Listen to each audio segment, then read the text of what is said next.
Drive over in your new whip, bring some friends you cool with. I'ma bring the cool whip, then I want you to strip. See you is my new chick, so we get our grind on. She be grabbing, calling me Biggie like Shine Home. Man, I swear she fine home. Why she always lying on? Telling me them diamonds when she know they rhyme. Got a light-skinned friend, look like Michael Jackson. Got a dark-skinned friend, look like Michael Jackson. I play ready for the world, she was ready for some action. My dog said you ain't no freak, so you bout to prove my man wrong. I'ma play this Vandross, you gon' take your pants off. I'ma play this Gladys Knight, me and you gon' get right. Marvin Gaye, some Luther Vandross, a little Anita, but definitely set this party alright. Now, Kanye, I know I told you to slow it down. It's beautiful, baby. But now, I need you to do it faster, baby. Can you please do it faster, baby? Do it faster. Damn, baby, I can't do it that fast, but I know somebody who can. I got you looking at the glitz on my hands and wrists while I'm laying back and smoking on my cannabis. When it come to rocking the rhythm like Marvin and Luther, I can tell you when I'm messing with Kanye and Twist. When I shot and I be sipping Hennessy, piss on my R&B while I smoke a beat. You can pick with me, put it on the G. And now listen. Come with me and sip on some Evan and champagne. You ain't no two sticker working like the whispers. Hit the stoplight, give it to some eyes. These rims still moving, so I bump a little spinners while I'm smoking on the beat. Dipping through the streets, bumping up a beat, and I got the heat on the 23. And I do it. My earth and the wind, smoke a fire. Let me get your sheet wet, listening to keep sweat. Put you in a day's remains, fulfilling out with every temptation. Slow jamming, having deep sex. You ready for the world, girl? Come and go with me. I touch you all over your body, baby. Don't say no to me. And every know to be controlling me. I'm loving the way you be holding me when I be listening to Jodeci. And when I come over and bend your ass, you be bumping to the pentagram. I done hit it from the back to the melody and roll it slow. Now I gotta go up in it fast, but I'ma finish last. No matter how much of a thug you see, I still spit it like a sovereign beat. Come to the club with me. And when some Luther come on, I hope you feeling me. Instead of being in love with me. Shine bright. Some Marvin Gaye, some Luther Vandross, a little Anita, but definitely set this party alright.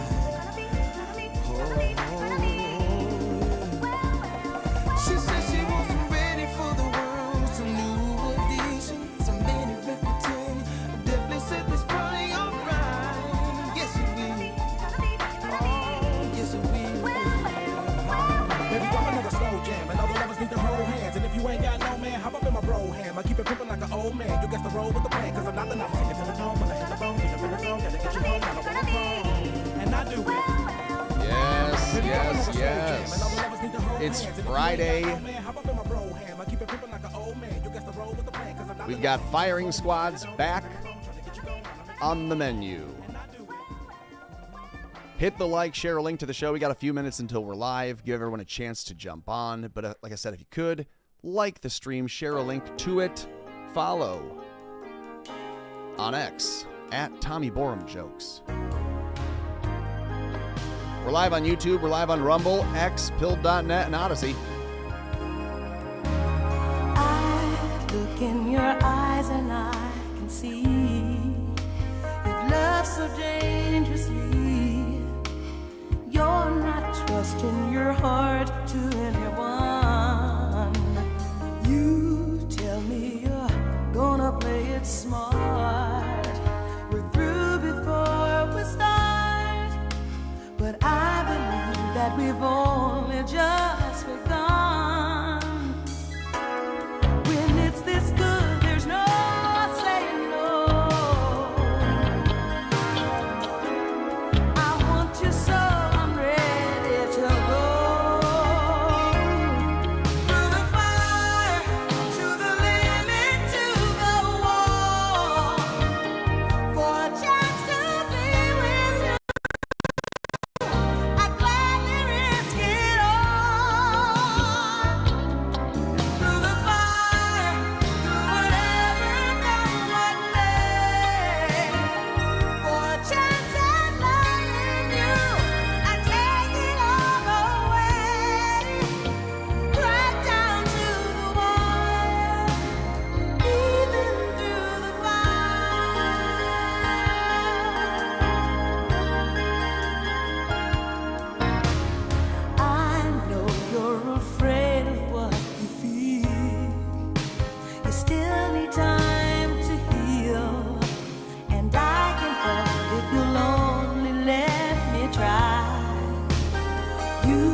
welcome to the stream.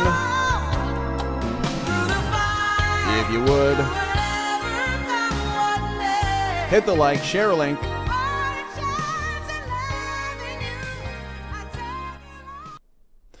Hard transition because they always are. Hope you're doing well. If you could, like I said, hit the like button, share a link to the show. Did you see this yet today in the news? We have firing squads. They're back on the agenda. We have firing squads back on the menu.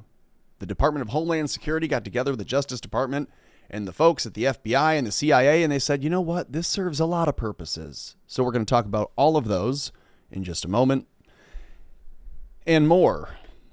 But first, to share just a few things that if I have to see them, you're going to have to see them. That's the rule on the internet, and it applies here from WNBA star Brittany Griner doing a full split in the locker room, surrounded by her teammates to let them all know that she's still a woman. I didn't need to see this today, and neither did you, but here it is all the same. Happy Friday. One more game.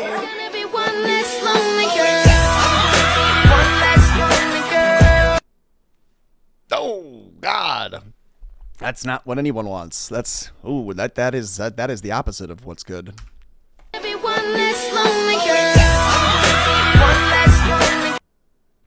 God bless America. You know, God bless us that we have the freedom to be this far from God. Wait. One more game.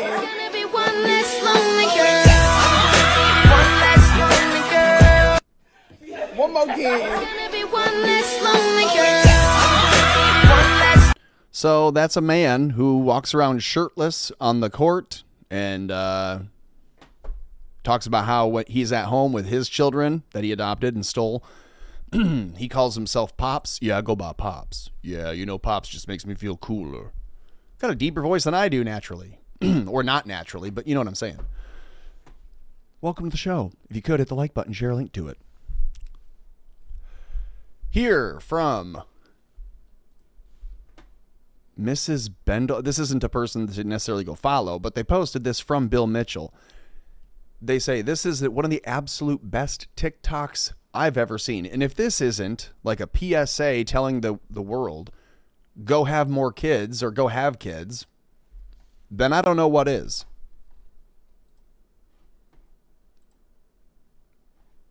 It's thinking. Is it going to go? I feel like death. I'm so tired and have a headache, and I think I'm hungry, but I can't eat. I'm dying. My mouth is so gross and my back is killing me. I'm not hungry, but I don't know what to do. I'm sorry to complain to you. I'm just really dying. I'm dying. Trying to sleep, but I'm dying. I can't, no, I can't move. I'm sad you cheated on me in my dream. Just started sweating and getting nauseous. Will I make it? I'm alive, but just exhausted. By the way, who hasn't felt that, right? Who doesn't just feel sometimes like, oh, I'm alive, but I am wiped. Haven't felt that way in about a week. But I know the feeling. I know the people often do. And especially when they're pregnant, they want to yap. They just want to keep yapping. No, I'm kidding. There's a lot to complain about. I know, hormonally, I'm sure. As a husband, I can't even imagine being a wife. I'm alive, but just exhausted. I'm dying. Where are you? Hello. Where are you?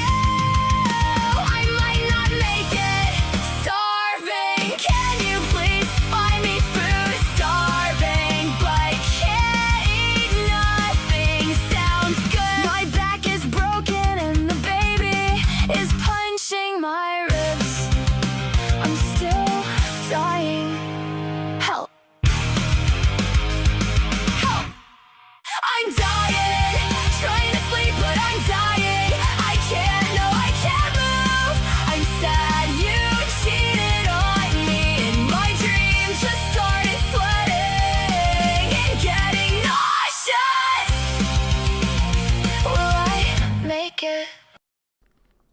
That's actually a good song. Like, legitimately, that is a good song. I'm not mad at him at all. Again, this is the guy on TikTok who just used AI, Sora, and probably something else to take his wife's pregnant, complaintive text messages to him, to the AI, and have the AI turn them into lyrics. Maybe he ordered them. Maybe the AI did all the work. Maybe this is an ad, a native advertisement for the AI. Notice I stopped it at 141. We're not going to watch it for the last 4 seconds to see the ad. That would be too much. I feel like death. I'm so tired and have a headache and This is a top 10 song, though, for real. This is a Hayley Williams from Paramore, or like you said, Robert, Avril Lavigne hit. Someone needs to make it. Where's Mandy Moore when you need her? I think I'm hungry, but Isn't there a chick who does like heavy metal, kind of, not really, but she's got a great voice and she screams a little bit. She's known for that. She's on the rock channel, on the rock radio channel, I've heard. I can't eat. I'm dying. My mouth is so gross and my back is killing me. I'm not hungry, but I don't know what to do. I'm sorry to complain to you. I'm just really dying. I'm dying. Trying to sleep, but I'm dying. I can't move. I'm sad you cheated on me in my dream. Just started sweating and getting nauseous. Man, haven't we all heard that once before? You cheated on me in a dream and I'm upset about it. Well, by the way, if you're looking for something to drink on a Friday night and you're trying to abstain from alcohol, or if you're a pregnant wife who's complaining and they're dying, I'm dying. If you're looking for something to drink and you would like to drink something that I'm drinking, Sport Drink is a non-official, not real sponsor of this podcast, of this program, of any content that I'm making, and I share with you the code, ready for it, promo code at checkout, X15. Promo code X15. Hailstorm, that's it. Oh, really? No kidding. That's a friend of yours. Interesting. Yeah, I think that's who that sounds like. Go check out Sport Drink. They have a strawberry cream flavor in now. And tell them I sent you by using the promo code X15. I would guess it would give you 15% off. And so that's worth it, I would say. Try it. It's a nice rehydrative.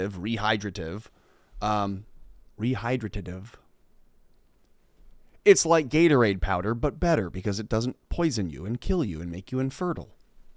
It's quite the opposite effect, actually. It's like if you don't want to have to call for a Blue Chew, you can just drink Sport Drink. There, fellas. How's that for an ad read?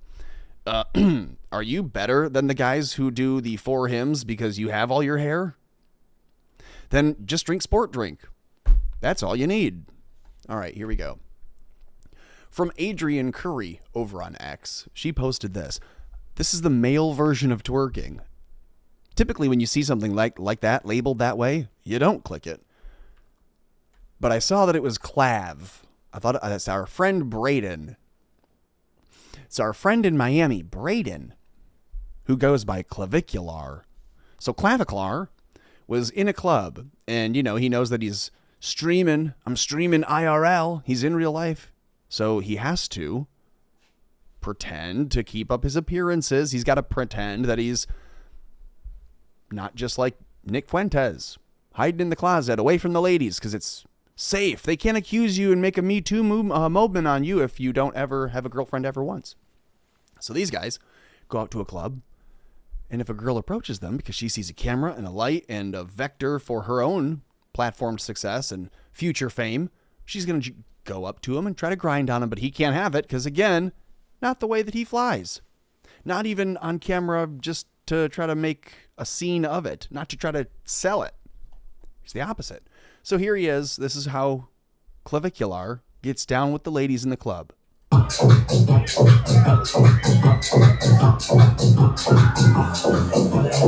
Sounds like me when I'm frustrated with the mic.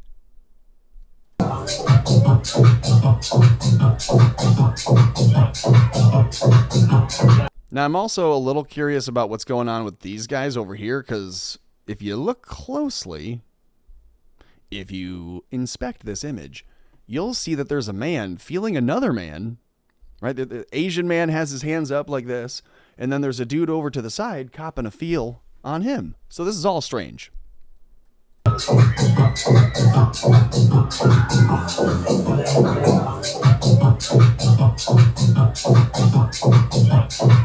I imagine like this is the experience he has like with a doll.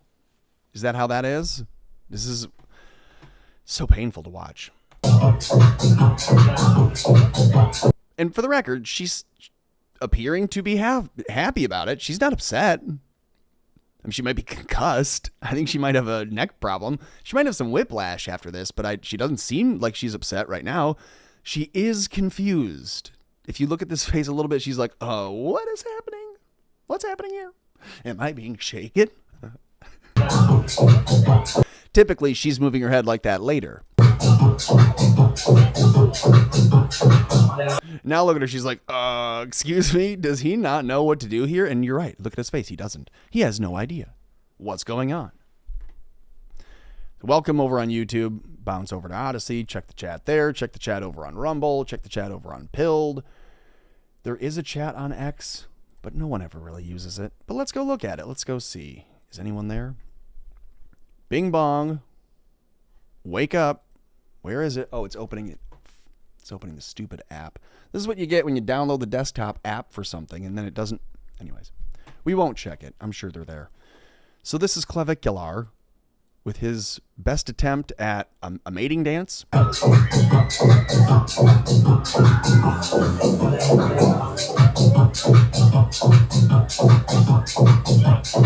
Maybe he told her like, you know, when I'm at the club and I'm just overstimmed, you know, because I'm so neurodivergent, I'm not a neurotypical normie like you.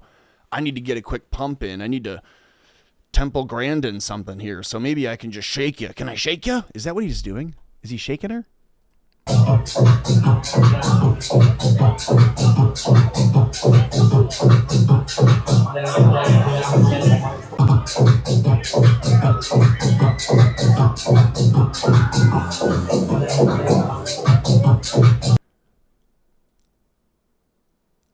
Eyes like a shark's eyes, like a doll's eyes.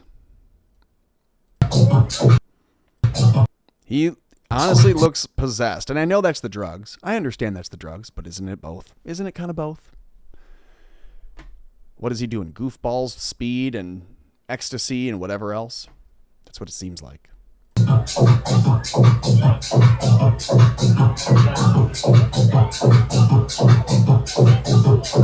He really missed the Jersey Shore era because he would have been just built for it.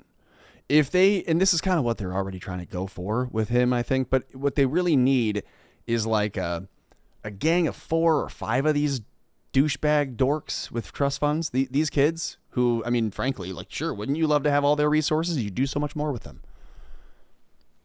You should get 5 or so of these guys, put them in what you call the drama house or the whatever, the clubhouse in Miami, and you just pick 5 clubbers, and then you do this. You follow them around. And you say, well, MTV did that, and they did it seasonally, and it only worked because the people were caricatures of their surroundings, and that even the people in the area, in the Jersey Shore, they said, yeah, that's like the worst of the worst, and those people really don't exist in real life. They had to yam it up. So here's Clavicular. Is he hamming it up, or is he just on drugs?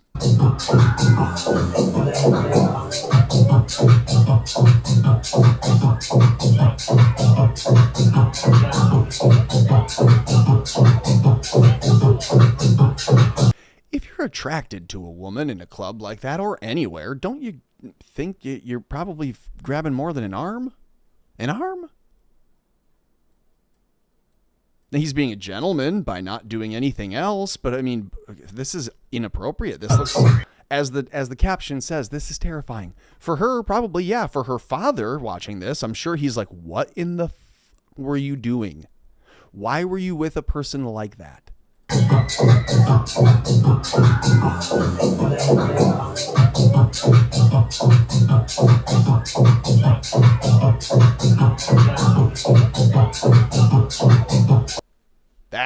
not good. So, if that's the male version of twerking, count me out. And if that's explainable with anything other than hard drug use, he's so awkward. You'd have to look at like his background and figure out where the hell he came from to explain doing this. This is not normal behavior for any guy. This looks like you caught him in the middle of a domestic abuse assault act with the camera, and he just realized it, and so he was just dancing it off. Like he's grabbing her, shaking her, screaming at her, and then he sees the camera, and so he starts dancing. Now, I know that's not what it was. That he was just dancing the whole time, but that's how strange it is. So good luck to whomever ends up living with that dude, because this is what it's going to look like. A lot of this. I told you to have my pills and capsules and supplements and shots ready. I told you to have my retrotutinide and all that other shit ready on the counter when I get home. What the fuck? That's what he's doing there. Okay. How's this for a quick break? At 6:21, it's time for you to hit the like button, share a link to the show. From FoundRing1 over on Twitter. This has to be his newer, like, is it FoundRing1? Is that the redo? Not sure. He's the ragtime pianist that you'll see in a moment over on YouTube. He posted this, quote, "How did you finally crack that YouTube algorithm? How'd you finally peak out over the, whether it's 700 or 7,000 subs that you've been sitting right around at for years? Whether they ban you and bring you back like me, or you just get shunted and shelved, and you're only able to be seen by the people who already know and are already using the app, and so they don't send notification, all that stuff. How'd you break through?" He says the big moment for him was when he posted this video. So we're going to try. Here is from Ragtime Rev, because he had to create a new YouTube that was not attached and limited and shadow banned and blocked and associated with the tags that they put on it in the past to limit its engagement and reach and views. So here's his account. This is Foundring with his channel Ragtime Rev. "There's a Nigger in the Moon," a song from 1897 by John W. Dick. Arrangement by Emil Bierman. Here is "There's a Nigger in the Moon."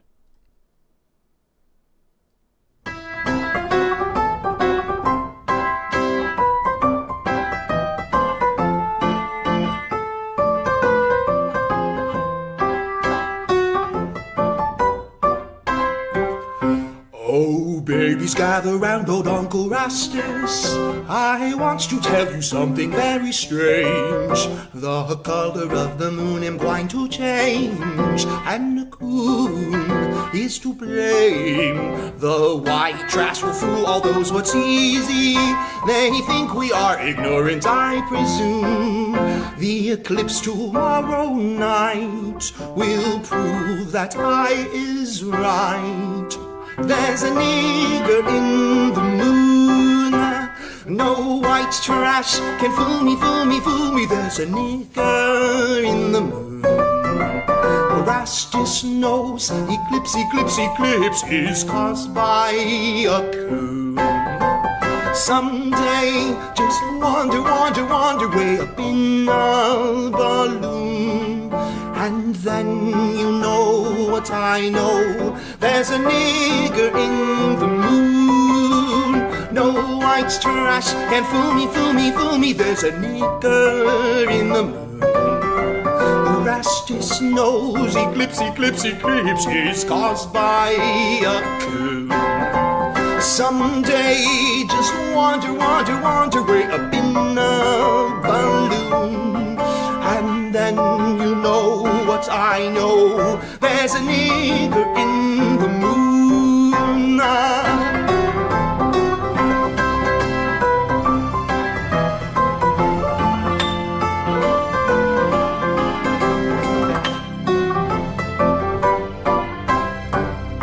Now every warm coon they has a Venus. whether on this earth or in the sky above.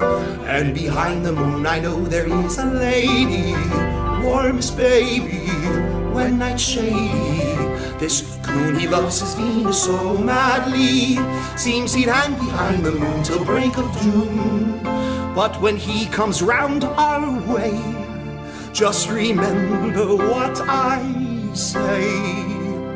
There's a nigger in the moon, no white trash can fool me, fool me, fool me. There's a nigger in the moon, Rastus knows, he clips, he clips, he clips, he's caused by a coon. Someday just wander, wander, wander way up in a balloon, and then you'll know what I know. There's a nigger in the moon, no white trash can fool me, fool me, fool me. There's a nigger in the moon, Rastus knows, eclipse, eclipse, eclipse, he's caused by a coon. Come on, sing it with us. Someday just wander, wander, wander way up in a balloon, and then you know what I know. There's a nigger in the moon.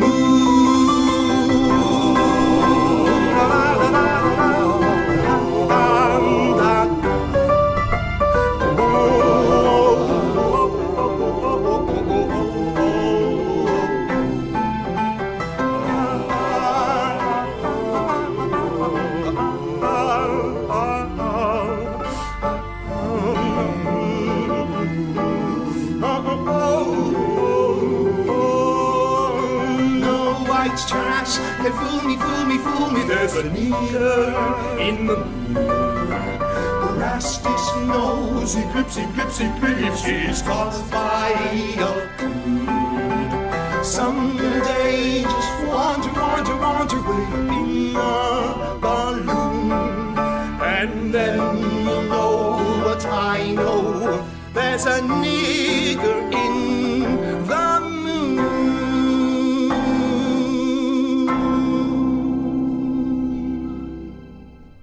I've heard of a nigger in the woodpile before. You know, like there's a splinter in your eye, you got a nigger in the woodpile. Never heard of one in the moon before, causing the eclipses.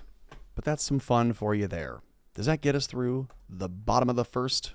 Because we're only doing 1 hour here. So there's 6:30 from CBS News. It's technically 6:28 here on Friday evening. Appreciate you being here. If you could, hit the like button, share a link to the show, and jump in the chat. Say hello. Bounce, bounce, bounce. 2. Check on them all. And nothing. Okay, great. Nothing new. Here are some live updates, they say, from CBS. Witkoff and Jared Kushner have head to Pakistan to hold peace talks with Iran. With Iranians who, we've already been told by all the other major news sources, have had no plans to meet and have talks today. So Witkoff and Jared Kushner are heading to Pakistan to talk to who on behalf of Iran? No one. But that's, another story. For us, we just need to know that our guys are going over there. We're going to talk peace, pump the market before the weekend. Hey, we're going to go peace talk up this weekend. So Monday morning, good news.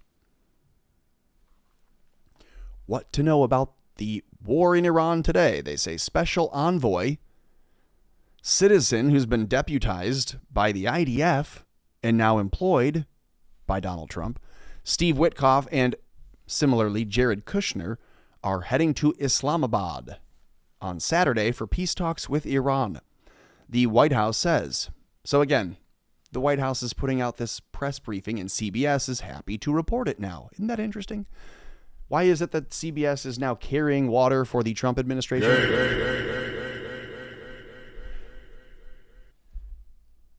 Sorry, that was a little loud. Israel has launched new airstrikes in Lebanon today, and a prominent Hezbollah lawmaker said the Iranian-backed group firmly rejects the 3-week extension of the Israel-Lebanon ceasefire that President Trump announced yesterday. Meanwhile, the defense secretary, I don't know why they would misprint that. That's a war secretary. He's the secretary of war. While we're not in war, because that would be illegal. Here is the article on the Iran war from the articles referencing the defense secretary. Weird. Defense secretary. No, it's the Secretary of War. Pete Hegseth says Iran still has time to choose wisely, but he warns that if Tehran doesn't make a deal with the U.S., its economy will collapse under the unrelenting pressure of a U.S. naval blockade that will remain in place for as long as it takes. That sounds like a forever war. They've been calling this a limited engagement, and to keep it legal so they don't have to go to Congress for approval, they say it's a defensive, existential, limited engagement, but not a war. We are not deploying. We're not putting boots on ground. We're putting boats in water and then blowing them up, but that's not yet, so don't worry about that. Right now, just know that we're going to blockade a strait that's not ours for oil that is not ours to control people who are not ours, us. And we're going to do it for as long as it takes. Now, some things are worth doing as long as they take. But not war, and certainly not war where it's none of our business, and when it's protracted and meant to take as long as it takes in the strait. They say in 8 weeks, the Iran war has dented the U.S. economy, and all political chances for the Republicans to remain in the House and the Senate. This says, in the 8 weeks since the Iran war started, though we're not calling it a war, we're calling it a defensive strategy and a limited engagement with the Defense Secretary, Hegseth, even though on paper he's now the War Secretary. The conflict has driven the prices of gas up above $4 a gallon, straining home buyers and pushing inflation to its highest level in nearly 2 years. Even if the war ends soon, Americans are likely to feel the financial sting for months, economists say. I think the damage has already been done, in part because there's no going back on oil prices, at least not any time in the near future, says Mark Zandi, chief economist at Moody's Analytics, telling CBS. The war has disrupted traffic through the Strait of Hormuz. Yeah, that's what we call a blockade. When we impose a blockade with our naval forces, that's what we call it, disrupted traffic. And we're blockading them having closed the strait. Does that make sense? A strategic waterway through which 1/5 of the world's oil supply normally flows, but not now. Oil prices have jumped as a result, creating a widespread consequence across the board for Americans as they fuel their cars and book their travel and face logistics issues like, how do you buy food if they can't ship the food cheaply? So you're going to be paying more for everything, not just the fuel. Remember, when it's Biden in office and fuel prices go up, we know all the impacts. We know who to blame, and we know that it's controllable. Even though they say Joe Biden doesn't control oil prices, we later then put a bunch of stickers out that says, I did that with Joe's face. Why is it now that it's Trump, CBS of all groups? Because it's CBS by Barry Weiss. If it's Barry Weiss involved, then it's no longer the Democrat fake news CBS. It's now the establishment CIA Jew news. CBS Jews. So they're happy to defend Trump. They're just telling you, no, the Strait of Hormuz was closed by the Iranians and they're evil. We're trying to kill the Iranians to open the strait back up. And so to do that, we're going to blockade the area. And we're going to call it a global blockade, and we're going to do this for as long as it takes to kill them. But they're bad, so it's okay. Here from Detroit News this morning. No, did they change the article that I was looking at? It's not. I'm not looking at a 795 horsepower Ford Mustang Dark Horse. That's wrong. Can I go back? It said Pete Hegseth says U.S. blockade on Iran going global. That was the headline I looked at there. That was my video. Here it is. Oh, I see it. Played, and then it auto-played the next thing. I was like, what's going on here? All right, here we are. Play. Do it. Do it. Come on, do it. Do it now. Play. I love these little embedded players that don't work when you go full screen. For why? Why? Is it me? Is it a me problem?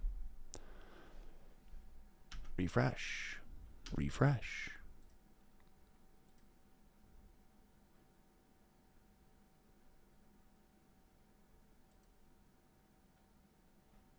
No sound. All right, fine. We'll do it live.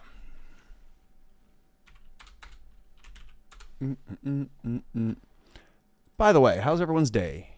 You doing well?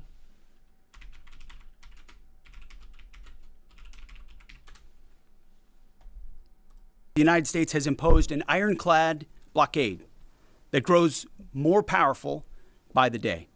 From the Gulf of Oman to the open oceans, our Navy is enforcing this blockade without hesitation or apology. Now, as usual, there's a lot of false information out there.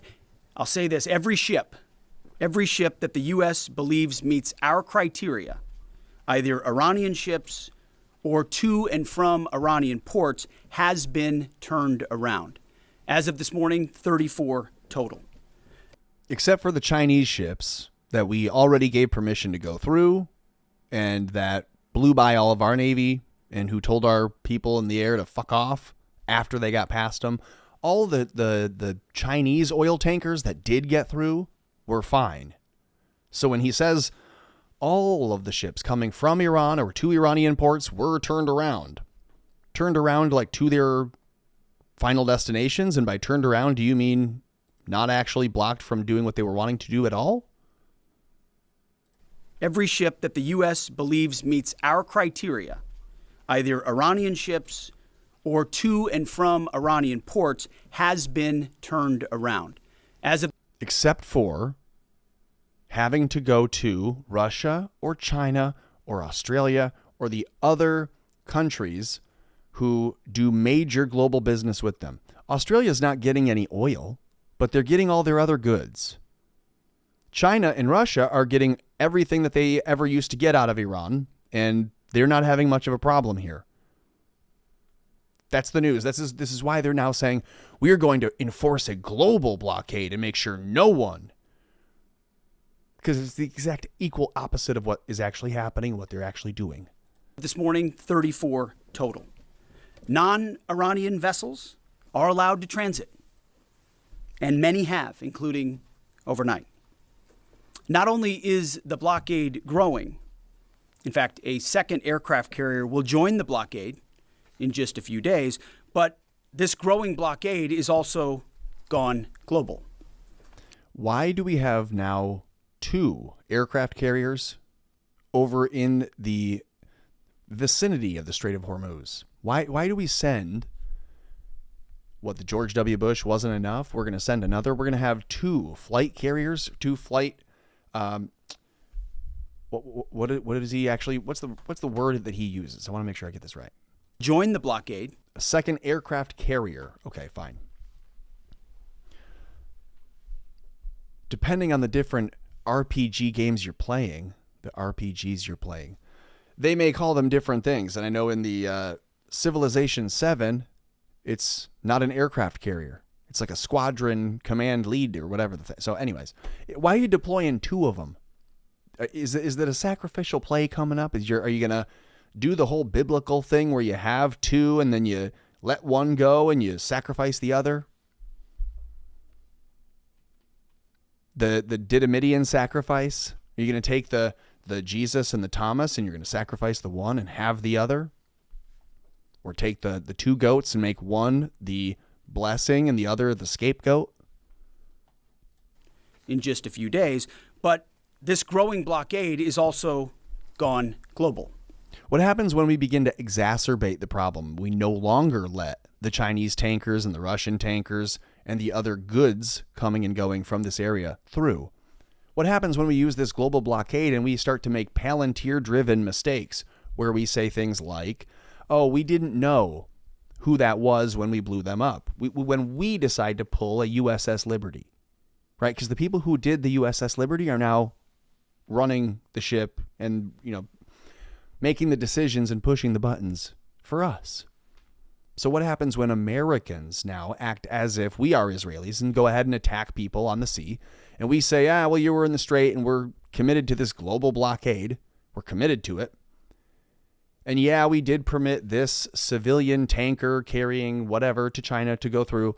But then afterwards, another ship of ours blew it up. Whoops. What happens when we do that? And here he is, however many days before or weeks before this happens, saying, we've just sent a second aircraft carrier out there. We're ready. We're going to go hard here. It seems like they're just putting pieces out there ready to be attacked. If you were showing strength through peace and peace through strength, like Trump had said in his first term and had promised in his second, this seems like the opposite. This seems like weakness being displayed by constant new war tactics that no one needs. How about bring everyone home and be happy and give everyone a clap on the back and a bump and a bonus raise or whatever? A bump in pay and a bonus. Or retire the military guys who are currently deployed. Why are you increasing your demand and your drive in high schools to turn out young kids into the military? Why are you pretending that in 3 years we will absolutely need a 10 million strong fighting force? Why is that? Who is putting that in their minds? That who's telling them that we're absolutely going to have war with China in 2030 and that we need to first have lost another major war in the Middle East now? Who's telling them this? Just this week, we seized 2 Iranian dark fleet ships in the Indo-Pacific region that had left Iranian ports before the blockade went into effect. Am I going to side with the Iranian dark fleet guys here in a second? So they leave the country, and by dark fleet, what does he mean? He means they're not actually an Iranian fleet ship. They're just a ship that was in Iran. Oh yeah, if it's a guy, he's got a yacht, he lives wherever, he visits, he's somewhere, and then he hears there's going to be war, and the consulate and the embassy, everyone's saying to leave. So he leaves. And then they turn him around and they keep him. Remember when the United States did the exact same thing to all the Russian oligarchs who had yachts and other property in the United States? Oh, you got a yacht in Miami? Mr. Grigorovich? Well, guess what? Now it's ours because you guys over in Russia started to invade Ukraine. What? You're just a Russian citizen? Oh, well, we're calling you an oligarch and now we're seizing your property. So can you imagine how he's describing to you? We had some Iranian dark fleet who had left port before we ever started the blockade. They're just Iranian boats. They're Aryan boats being hunted down by the IDF-led Jew-brain CIA who's giving him his talking points. Do you think he's making decisions or is he the face for the organization? Thought they'd made it out just in time. They did not. That's predatory. What you're saying is these people left the country before we began the blockade. They left legally, but we tracked them down. That's sick. We seized their sanctioned ships, and we will seize more. We seized the Russian oligarchs' sanctioned ships and property too. And it was wrong then. And it was just a couple years ago, and it was when Biden was doing it. But now it's Trump and it's the Persian people. So I guess it's okay. Our blockade is growing and going global. For He's got a blockade that's a grower, not a shower. 47 years, Iran has been at war with America, killing our citizens, our soldiers, and our allies, while previous administrations looked the other way. The real endless war is the war that Iran has waged on us for 47 years. Gosh, the real war was the war we've been fighting all along the way. Is he retarded? Who's giving him this and making him believe that we will take it with a straight face? The real war is the secret war that's been fought all along. The physical, violent, caustic war that's happening right now, killing people, that's just it's a finishing move. President Trump is the only president with the guts and moral clarity to finally do something about it. I see it every day behind closed doors. President Trump's Iran being independent of the United States is an affront to us. And so he says it's been a war for years, but we're gonna root them out. Fortitude is unshakable, and his mission is crystal clear. President Trump said it again yesterday. We have all the time in the world, and we're not anxious for a deal. And I hear him say it every day in private as well. Yeah, well, I wonder what else you see and you hear in private, huh? It's 6:45, 1:45, 7 o'clock. So if you would, hit the like button, share a link to the stream. Keeping it short here as it's Friday and got stuff to do. It's a nice day. It's been a beautiful week. One thing, remember when Michael Dell, you remember Michael Dell, right? You remember, here, we'll do this. Sue Dell. That's why you remember her. Because she's such a looker. Here's Michael and Sue Dell. Remember this? Do you remember the Newswire seeing this? Michael and Sue Dell commit $6.25 billion for investment accounts for kids. This was the headline story from NPR. They said on December 2nd, 2025, Michael and Susan Dell of the computer company, you recall, dude, you're getting a Dell.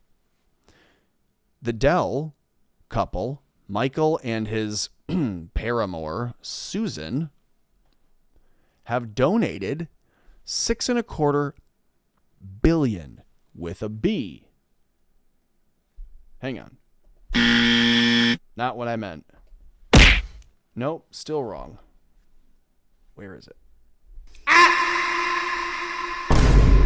$6.25 billion with a B. That's a huge amount. And so how does Donald Trump get anyone to be willing to come up of $6.5 billion? Think just about what they're losing if they part with that cash. Forget about liquidating other investments. Just forget about the cash being lost there. $6.25 billion. Think about that. So Donald Trump calls on a favor and says, I have an idea. I think it would be good. It would be good for my legacy. It would be good for the people. It would be good for the people to like me for having a good impact on their life. And so my legacy is improved. So that's the reason he's serving people. It's very transparent. It's not because it's the right thing to do. It's because it'll make me look good. So Donald Trump says he needs a reason to look good in 20 years. He needs a reason for 21-year-olds in 20 years to love President Trump and be singing his praises and be happy to see money with his face on it. That's what he needs. So the long game for him, I think, was to set up these investment funds. The idea is to give millions of children a head start on saving for the future, says Michael Dell. We know that when children have accounts like this, even with modest sums, they have better outcomes in life. Michael Dell is the CEO of Dell Technologies. So here's a brief guide to the accounts. To receive the Dell gift, children need to have a social security number and be age 10 or under and born before January 1st, 2025. Dell told NPR they're trying to reach kids who need the money most, which is why the gifts target recipients who live in zip codes where the median income is less than $150,000. The Dells say the gift will reach nearly 80% of the children in those eligible age groups across 75% of zip codes in the U.S. And so then there are instructions on how parents go and create the Trump account in order to receive the gift. It is a $1,000 account from the U.S. Treasury. All kids under 18 who have a social security number can have one of those accounts, but they won't get the initial $1,000. So you can see how it breaks down. And the point being in sharing this, not just that, but Michael and Susan Dell have relatives whose names were also in the Epstein files. Michael and Susan Dell had names that could have appeared in them, but we won't know because of the wonderful job that the FBI had done redacting so much of that information and then releasing so limited samples of it to us to just really mislead and give a false impression and a bad taste for all of it. So just recall this. Michael Dell's brother was not so lucky, maybe because the people at the FBI searched by name Susan Dell, Michael Dell, and removed those, but did not think to just search Dell in case the brother was named once or twice. And so in those Epstein files, Michael Dell's brother is named, and the emails and the other exchanges, communications along with that, suggest that it wasn't just the brother, but that it was Michael and Susan and the brother and the rest of the family and other people. But somehow Michael's brother slips through, which confirmed for me at the time in February, seeing the Epstein files and looking for the Dells and seeing the brother and going, oh, they missed one, because that accounts for how a person can be convinced to just come up off of $6 billion. The billionaire tech leader, entrepreneur, isn't just going to say, hey, I'm taking 1/3 of my total assets, liquidating them into cash, and then giving them to the government. Unless it's the deal that you make in order to keep your ass out of Gitmo. So that's how I saw that when that came up. And then you see the headline like this. Why Trump wants to spend $1 billion on Great Salt Lake.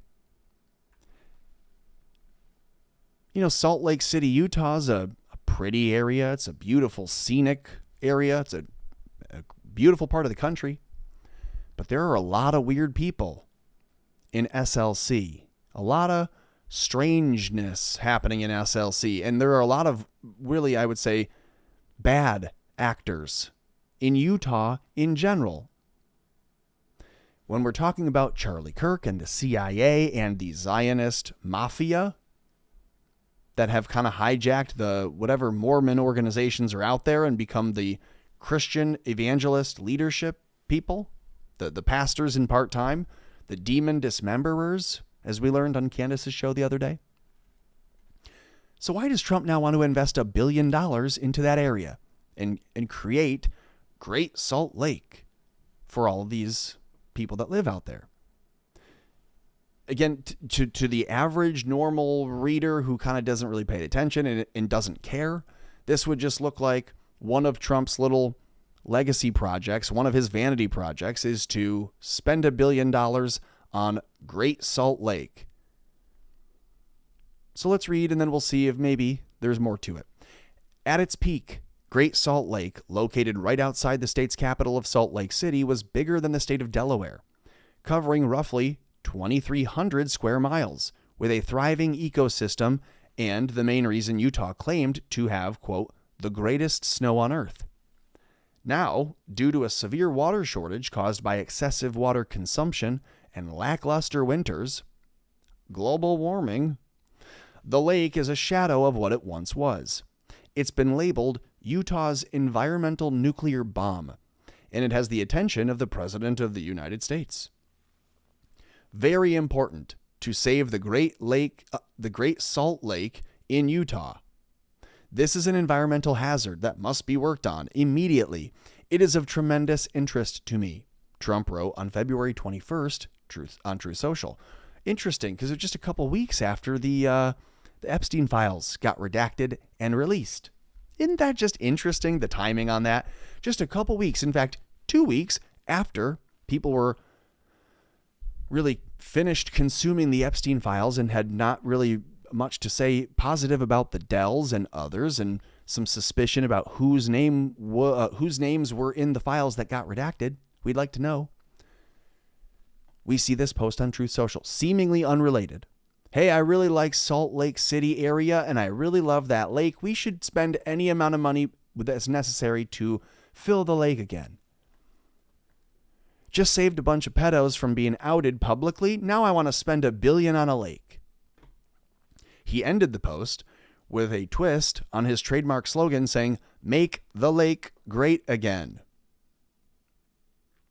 Here in Michigan, we have 5 Great Lakes already. We don't have any need for federal help making our lakes great, but thanks.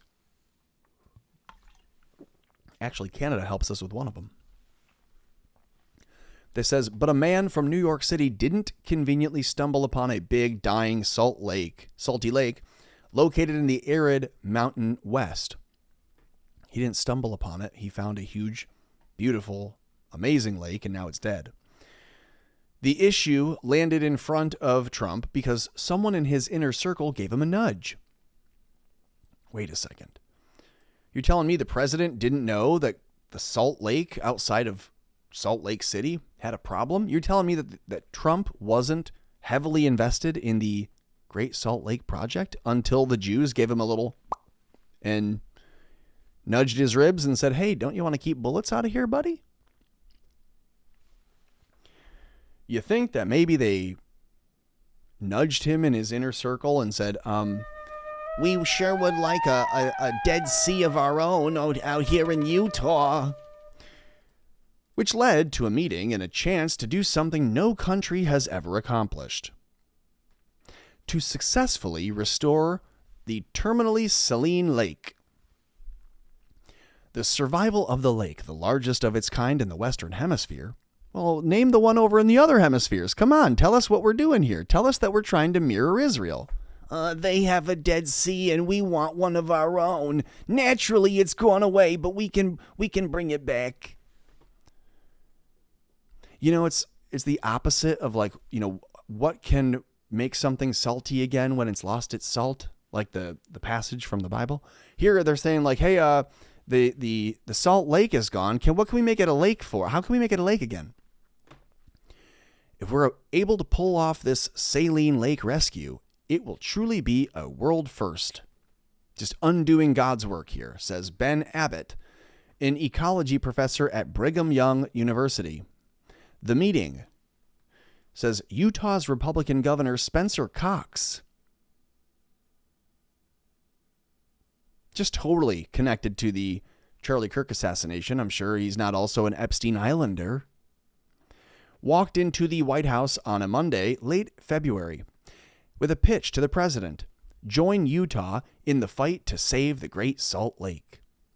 The day before, Cox hopped on a plane to Washington, D.C. for the National Governors Association conference and the White House dinner. He received a phone call from Joel Ferry. I bet he is. Executive director at the Utah Division of Natural Resources, saying, quote, I got a call from the White House saying, hey, President Trump would like to meet with you and a few other governors. Bring a couple of your top issues you guys can discuss, says Ferry. It wasn't the first meeting, but as one of the closest advisors to the governor, Cox, on the lake issue, he helped the governor prepare the pitch to the president. Okay. Its salty waters hold up to 50% of the world's brine shrimp supply. But I thought that Jews don't eat shellfish, which is the primary protein source for farmed fish and shrimp consumed at restaurants and home dining tables globally.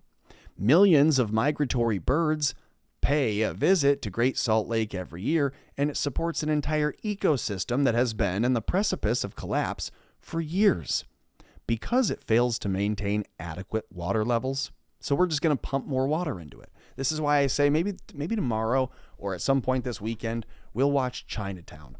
More people need to see the film Chinatown from 1974, and you'd understand all politics is a big gamble and a scramble for water. If you would, hit the like button, share a link to the show. It's 7 o'clock. I'm going to hang it up. I appreciate you watching. A quick live stream here on a Friday. Appreciate you hanging out.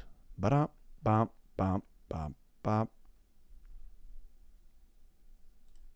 Adios. Give us love another day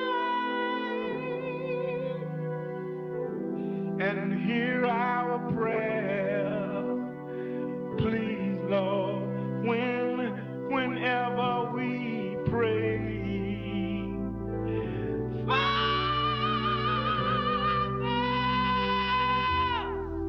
You've been good. I just want to say thank you, Lord. I just want to say thank you, Lord. You've been better to us than we've been to ourselves, Father.